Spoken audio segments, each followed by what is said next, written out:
அவன் என் பையன் தான். அவன் காலையில் வீட்டு வாசலில் தான் விளையாடிட்டு இருந்தான். அதுலேருந்து காணோம். சரி, அதான் நீங்கள் பார்த்தீங்களான்னு கேட்குறேன். நீங்கள் வேற எங்கன்னா போய் ட்ரை பண்ணி பாருங்க சார். போங்க சார். ஐயோ பிரச்சனை போல. வாய மூடுறா. என்ன சொல்ல விளையாட வாய மூடுறா.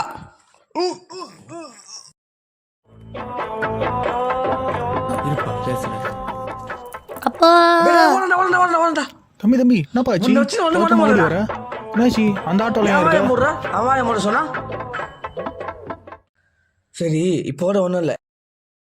எங்க பொம்மை எங்க? பொம்மை எடுத்து போடுறா. அரே லூசு பையா.